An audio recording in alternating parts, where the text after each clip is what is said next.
પણ પેલા 99 માળ આવે પછી આવે ને 100 માળ. હા, નહીતર કે મને પેલા 100 માળે ચડાવી દો, પણ એક માળ થઈને જવાય. અમારે તો ગામડામાં નવી લાઈટ આવી ને, તમારે એક ભાઈ હતા, લાઈટ ગઈ એટલે બોલો તાર હલતો તો એટલે ઘેરે લાલ લબગ થાય, એટલે ઓલા વાયરમેન ને કીધું, એટલે કે અટાણે નો ચડાય, કે લાઈટ નો પેલો દંડીઓ પાડવો પડે છે. અરે કે લાઈટ નથી, કે ઉપર આટી મારી દેવાની હોય, વાયર હલે છે. એટલે કે ભાઈ કે અહીંયા લાઈટ આવી જાય નક્કી થોડું હોય. એટલે કે લાઈટ આવશે તો 3 ગામ હાલી નહીં આવવાની કે. હા, કેહોથી નીકળશે, રાણીપરા ને ફરેણી ધાબાવણ ને બધે થઈને આવશે કે. એટલે અમે કહીએ એવું ન હોય, તોય કોઈનું માયનો નહીં, તું ન કહેતો કઈ નહીં, હું કરું એમ કરીને છેડ્યો થાંભ લે. અને બરોબર આમ અડવાઈ ગયો, આમ અડ્યો ને, આથી મારવા ગયો, લાઈટ આવી અને નાખ્યો ત્યાંથી 50 ફૂટ જાય દૂર પડ્યો. એ તો સારું થયું બચી ગયો, હાથ બાદ દાજી ગયા ને.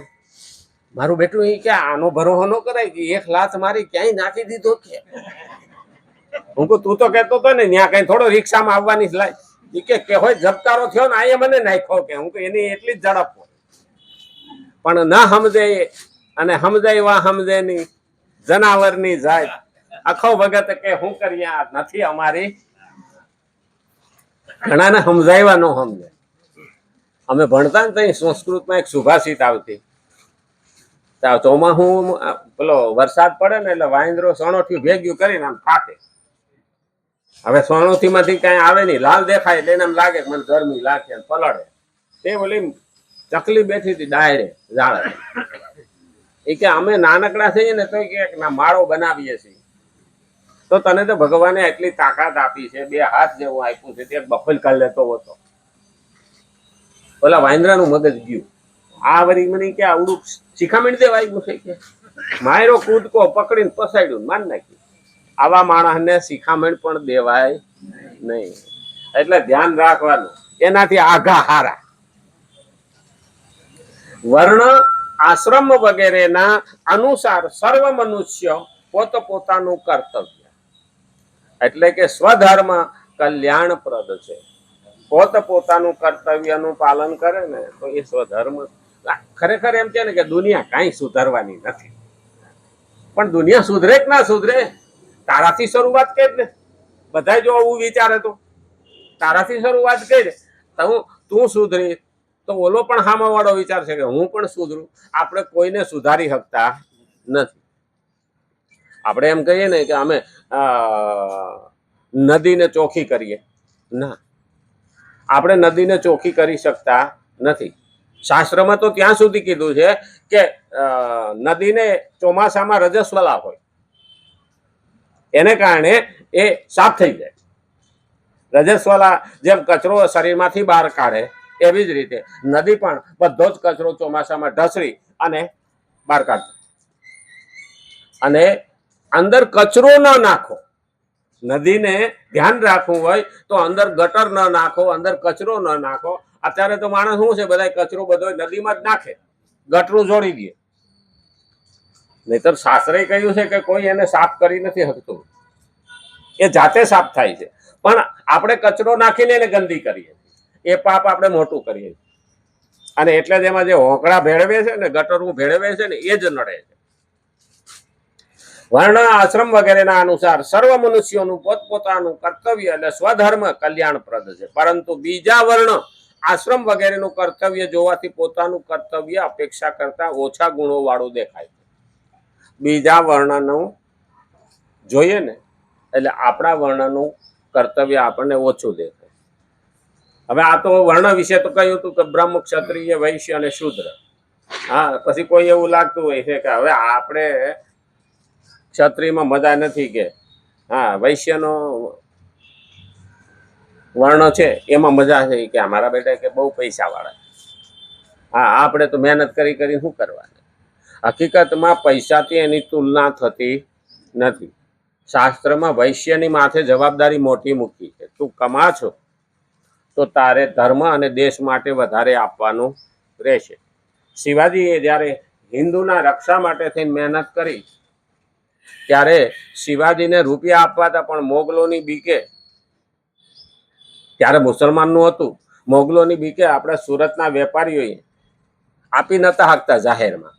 એટલે ખાનગી મિટિંગમાં એવું કીધું હતું કે અમે પોટલા બાંધીને તૈયાર રાખશું, સોના ચાંદી રૂપિયા વેપારીઓએ અમે રાખશું છે, અને તમારે 40 ઘોડા લઈ 40 અસવારો લઈને ગામ ભાંગવાનું. આપણે ગામ ભાંગે કે ને બારવટિયાની જેમ, અને અમે તમને બધા પોટલા આપી દેવું. એટલે મોગલોને એમ થાય કે આ લોકો ગામના લૂંટી ગયા.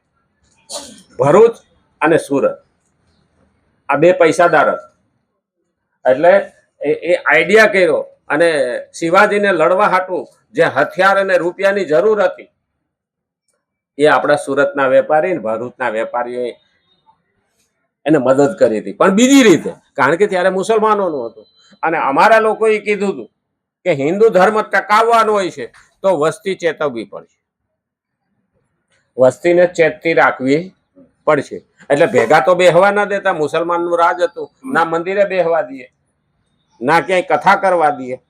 આપણે જેમ આમ બેહીને કથા કરી શકીએ, એ મુસલમાનનું રાજ આવે પછી ન થાય. અત્યારે બાંગ્લાદેશમાં એવી જ પરિસ્થિતિ છે, મંદિરની આરતી નથી થતી. તો આ તો આપણે અટાણે જલસા કરીએ છીએ, જ્યાં સુધી આપણી સરકાર છે ત્યાં સુધી. અને ત્યારે એવું કહ્યું હતું અમારા સાધુને કે ઘેરે ઘેરે વાત પહોંચાડવી તો કરવું શું. જે આગેવાનો હતા ને એ સાધુને કહેતા કે મંદિરે તો બધા ભેગા નહીં થવા દે, નહીતર રાતની પ્રાર્થનામાં મંદિરે બધા ભેગા થાય ને ત્યાં ચર્ચા થતી. પણ હવે શું કરવું? એટલે કે વસ્તી ચેતવવા જવું. એટલે આપણે લોટ માગવાને બાને અને ઘેરે ઘેરે વસ્તી ચેતવવા જાય. બાપુ સવારમાં વસ્તી ચેતવવા જાય. એને માગવાની ભીખ નહોતી, એને તો સીધા ઘરમાં આવતા હતા રહોડા. તો એને લોટની ક્યાં પડી હતી? પણ વાહે મુસલમાનોનો ગુપ્તચરો જે ધ્યાન રાખતા હતા, એને એમ લાગ્યું કે આ તો કે પૂજારી છે, એ ઘેરે ઘેર લોટ માગવા જાય. હા, એટલે શું કે વસ્તી ચેતવવા ગયા. ઘેરે પૂછે તો શું કે વસ્તી ચેતવવા ગયા. ચેતવવા ગયા એટલે સીતારામ કહીને ઉભા રહીએ કે રાધે કૃષ્ણ બોલે. એટલે બેન હોય એ પેલું લઈને આવે, એટલે કે બાપુ ચા પીને જાજો. હવે ચા પીવાની ન હોય, પણ ચા પીને જાજો ત્યાં સુધી ઓલો ગુપ્તચર છે ને એ કે બાપુ ચા પીએ છે, બીજા ઘેરે જવું. એટલે ત્યાં સુધીમાં સંદેશો આપી. આ બધી આપણે મુસલમાનોના રાજમાં ક્રિયા કરવી પડી. અને એટલે તો કહેવત પડી હતી કે ભાંગ્યું ભાંગ્યું તોય ભરૂચ ભાઈ. હા, એટલું દીધું હતું ને તોય ભરૂચ અને સુરત ક્યારેય નબળું પડ્યું નથી. એની ધર્મ અને દેશ માટે લડ્યા છે. એટલે વૈશ્ય ઉપર આપણને પેલા ભલે હારો લાગતો હોય, પણ ક્ષત્રિયને વૈશ્ય ફાવે નહીં, વૈશ્યને ક્ષત્રિય પણ ફાવે. એટલે એમાં કીધું છે શાસ્ત્રમાં કે જ્યારે દેશ ઉપર અને સમાજ ઉપર આફત આવે ત્યારે ચારે વર્ણોએ ઊભા થઈ અને ફૂલ નહીં તો ફૂલની પાંખડી જેવી મહેનત કરવી જોઈએ. ક્ષત્રિય લડતો હોય તો એને રાશન પોચું પૂરું પાડવા હાટું થઈને વૈશ્ય ઊભો થાય, અને એની સેવા કરવા હાટું થઈને શૂદ્ર ઊભો થાય, અને બ્રાહ્મણ છે એને માર્ગદર્શન કરવા માટે થઈ અને આગળ આવે. કારણ કે માર્ગદર્શનની જરૂર પડે. આ ચાણક્ય જ્યારે ખાટલામાં પડ્યો, ટીબી થઈ હતી, ત્યારે ક્ષય રોગ થયો હતો અને ચંદ્રગુપ્તને લડવાનું હતું. ત્યારે ઓલાએ કીધું હતું કે હવે તો તું ખાટલામાં પડ્યો છે, કે તું ક્યાં ઊભો થઈ શકશો? બે માણા ઊભો કરે તો તું ઊભો થશો. તો એને કીધું દેહ મારો નબળો પડ્યો છે, દિમાગ થોડું નબળું પડ્યું. અને 5 લાખના લશ્કરને પાછું પાડવું એ ચાણક્યની તાકાત છે. અને ત્યાં બેઠા એને પ્લાન બનાવી દીધો, માર્ગદર્શન આપ્યું. ચંદ્રગુપ્ત મૌર્ય જીતી ગયો. આ મહત્વ. એટલે દરેકે ને દરેકનું કામ બજાવે છે. અને એટલે કીધું છે સ્વધર્મ કલ્યાણપ્રદ છે, પરંતુ બીજા વર્ણ આશ્રમ વગેરેનું કર્તવ્ય જોવાથી પોતાનું કર્તવ્ય અપેક્ષા કરતા ઓછા ગુણો વાળું દેખાય. જેમ કે બ્રાહ્મણના કર્તવ્યો સમદમ તથા ક્ષમા વગેરેની અપેક્ષા ક્ષત્રિયના કર્તવ્ય યુદ્ધ કરવું વગેરેમાં અહિંસા વગેરે ગુણોની ઉણપ દેખાય છે. ક્ષત્રિયમાં જો અહિંસા રાખે તો હાલે ખરું. આ એક વૈશમાં ઘૂસી ગયું હતું. આ અટાણે આ મુસલમાનો અને અંગ્રેજોએ એવું ઘૂસાડ્યું હિન્દુમાં, અહિંસા પરમો ધર્મ.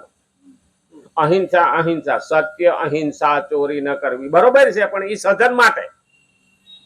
દુર્જનની સામે અહિંસાનો વાત કરે, એ કાપતો હોય તો આપણે એમ કહે હાથ જોડીને ઉભા રહે. હા, અમે એક જગ્યાએ ગયા હતા, એક સંપ્રદાય વાળાએ કીધું હતું અમે તો અહિંસા પરમો ધર્મ માનવા વાળા, અમે હિંસામાં ન માનીએ. હવે એટલી બધી ટોચ સુધી લઈ ગયા હિંસાને કે મોઢે કપડું બાંધે, પગમાં જૂતા ન પહેરે કે પગમાં કોઈ જીવ ન મરી જાય અને શ્વાસ લેવામાં કોઈ જીવ ન મરી જાય, એટલા સુધી અહિંસામાં વયાઈ ગયા. મેં કીધું આ તમે એક બાજુ હાલ્યા જાવ છો, વનવે છે તમારે. મને કે કેમ, હિંસા થોડી કરવાની હોય? મેં કીધું શાસ્ત્રમાં છૂટ આપેલી છે, અમુક જગ્યાએ હિંસા કરવી જોઈએ. મને કે એવું કેમ છે, એવું ક્યાં છે?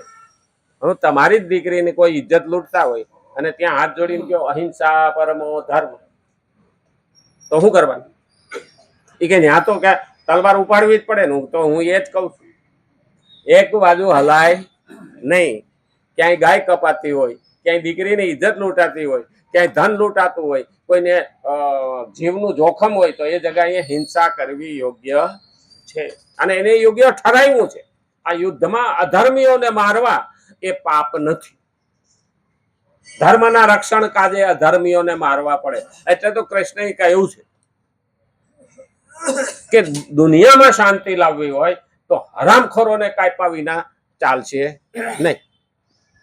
દુર્યોધનને મારવા હાટું થઈને કૃષ્ણએ કહ્યું હતું કે આને તમે સુધારી શકો નહીં, એને કાપવા જ પડે. અને રામાયણની અંદર પણ એ જ કહ્યું, ભય બીના પ્રીત નહીં.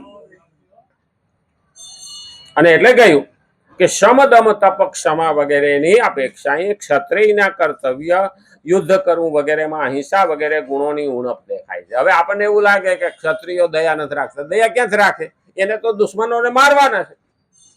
સરહદ ઉપર ઉભો રહીને મશીન ગનથી એ આમાવાળા દુશ્મનને મારી નાખે ને તો પણ એને એવોર્ડ મળે, એવોર્ડ મળે, પણ એને પાપ લાગે નહીં. પોતા માટે તો કરતો નથી, દેશ માટે કર્તવ્ય કરે છે. અને ન્યાયાધીશ ખુરશી ઉપર બેસીને કોર્ટમાં ફાંસીની સજા આપે તો પણ એનું પાપ ન્યાયાધીશને લાગતું નથી. કર્તવ્યનું પાલન આ પણ યાદ રાખવું જોઈએ. અને એટલે એક એક વસ્તુ આપણને ખુલાસા બંધ આપી છે. અને એટલે કીધું છે અહિંસા વગેરે ગુણોની ઉણપ દેખાય. એટલા માટે અહીં વિગુણ પદ આપવાનો હેતુ એ છે કે બીજાઓના કર્તવ્ય કરતા પોતાના કર્તવ્યમાં ગુણોની ઉણપ દેખાવા છતાં પણ પોતાનું કર્તવ્ય જ કલ્યાણ કરવા વાળું છે. પોતાનું કલ્યાણ કરવા વાળું છે. ખરેખર રામાયણની અંદર પણ એ જ કહ્યું છે.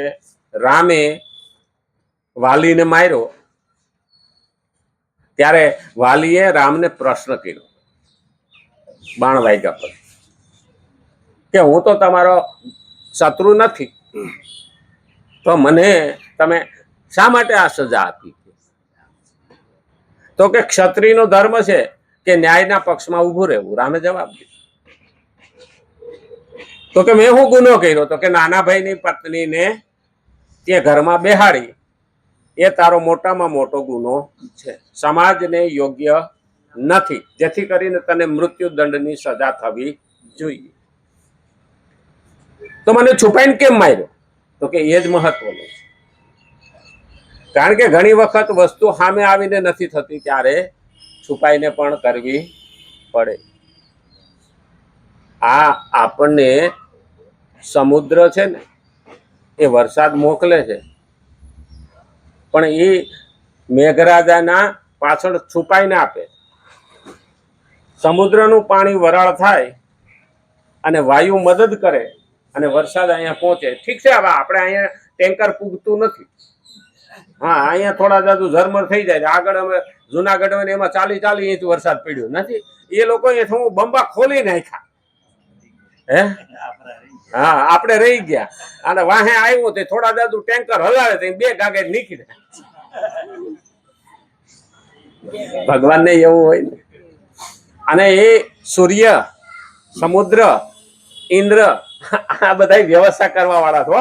તે પછી વરસાદ આવે, એમને આવતો નથી. સૂર્યનો તાપ પડે એનાથી વરાળ થાય પાણીની. આપનારો નથી કેતો હું આપું છું.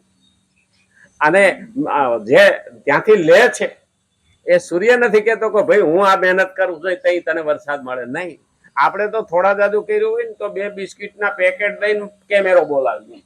આ લોકો નજર સામે આવતા નથી. અને એટલે જ કીધું છે